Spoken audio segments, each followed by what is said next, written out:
Greetings, and what a fantastic day. I just spent probably about an hour in the garden doing sorting out the edges, redefining the grass, replanting saplings into pots. So hopefully they'll have a chance to grow into a magnificent tree and give us more oxygen. It's funny, I've had more sort of attack comments when defending others on comments on their presentations than on my own, but it's hilarious how you can see these tactics over and over again with everything. The first one is always ridicule, and rather than react, I just look at the phrasing of their questions and how there's weaponized words put in to try and stir me up to get to react, and it's hilarious, really. What I wanted to talk about really was more on the spiritual side. Now, we talk about fear, and a lot of people have a fear of heights. And I'm going to suggest one of the reasons for that is because you're far removed from contact with the earth the higher you go. This is why they like to put us into tower blocks in cities, which do resemble circuit boards with capacitors and things, various electronic workings on these circuit boards. Excuse me. And yeah, it can feel like a very real fear, and it also leads to the question of what actually rock is anyway, which I would suggest a very good channel to look at is Wise Up channel, because rock is not what it appears to be in many cases, and it is quite possible that you are picking up on energies. I mean, I don't like heights particularly. There's no way I'm going to be going around a plank of wood with a 200-300 foot drop.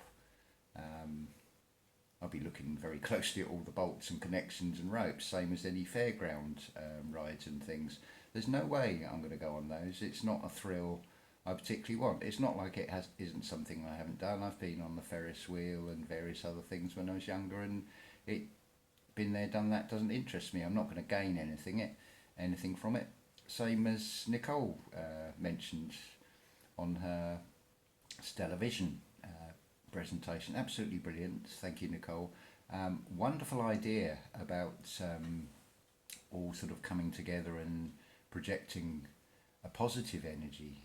And I have to agree with you about these horror films. There was one called The Human Caterpillar, and I got the general idea of it, and I just don't see any point in watching it. I'm not going to gain anything. It's just going to leave an imprint of some horrific things, and then you start to think, well, who would even come up with this stuff in the first place, and why? It's not entertainment. It's just morbid sickness, almost social conditioning, in the same way as this whole idea of superior aliens who are going to take over the world. It's been put into sci-fi films to get the idea into people's consciousness for years. So, and then you get, of course, with anything to do with this, you get called crazy if you dare to suggest thinking something's different, and the accusations of, are you on drugs, which I've had today. Well, yeah. Well, what do you class as a drug?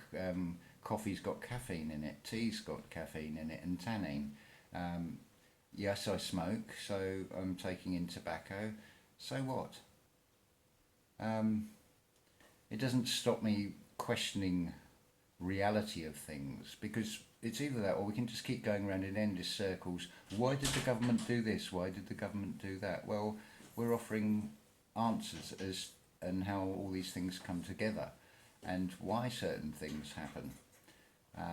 If you want to cling to old ideas and try and fit them around there, then no, they're not going to make sense. But that's down to you to do the inner work on any of this. So yeah, that's all I wanted to say on this video, and wish you all have a good day. Thank you.